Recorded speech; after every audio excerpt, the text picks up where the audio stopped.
Please get your baskets.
Always happy to be with the children. Children bring life to our church. This morning, your story is about an old house. I put a picture up there so you could see it. The house was just old and broken down. Everyone in the neighborhood was wondering, when are they going to get rid of that old house? It is so ugly, it's spoiling the neighborhood. The weeds are all grown up. The windows are broken. We even have heard that there are mice living in there and all sorts of creepy things, maybe lizards and rats. Pardon? You like lizards. Not everyone likes lizards.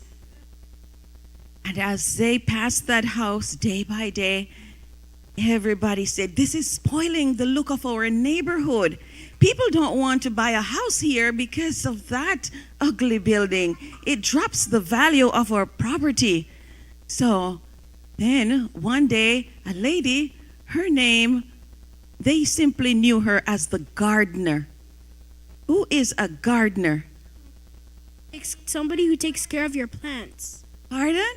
They plant plants. They plant plants. So the gardener stopped by that lady and she took out her notebook and she started going from one side of the property to the other. She took notes and they were thinking, I know what she's going to do. She's going to take these notes down to the mayor. And the mayor is going to have to bulldoze that house and then we can have a new community. She wrote a lot of notes. Certainly enough, she went to the mayor's office. That's called City Hall. How many of you have been to City Hall? You have not been to City Hall. So when she went to City Hall, even the people in City Hall were a bit scared. Oh, she's going to tell us we have to clean up the property. And it is so expensive to clean up that big property. But surprisingly, she asked, is that property for sale? The lady who was at the front desk said, yes, it is for sale. But she went to a big drawer, pulled out a file on the property, and she said, there are lots of taxes owed on that land. If you try to buy that house, it's going to cost a lot of money. So the gardener lady said, I asked you one question. Is the property for sale? Yes, the property is for sale. How much is it? They told her. She said, I want the property. So she bought it. And when she got her husband to help her, they went over all those big trees and the shrubs. They started working, cutting them down little by little, cleaning up the property. And then they did a lot of remodeling. See, they planted lovely flowers around. They changed up some things they replaced all the broken windows. They changed the doors. They repainted it. Look at the garden, what it began to look like. Isn't that beautiful? And the house, they even put stones to walk up to the house.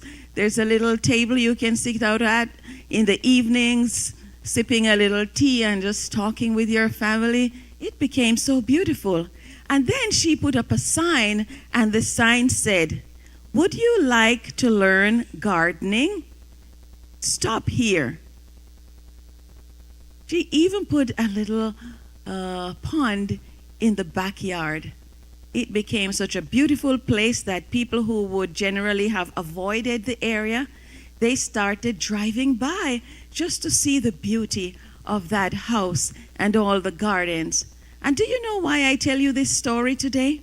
Because sometimes we see people and we only see what is ugly.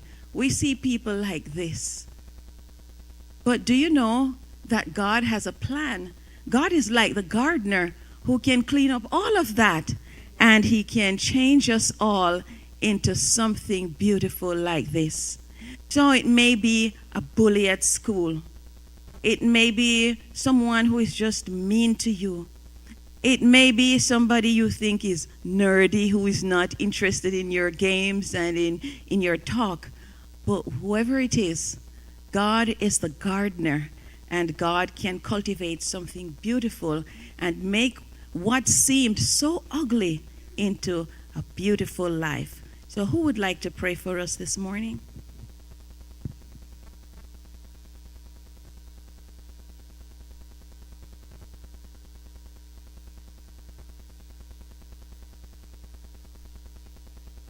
Dear Heavenly Father, thank you for the Sabbath. Please help us. It's so good to be home. It's so good to be in church this morning. History has dedicated the month of December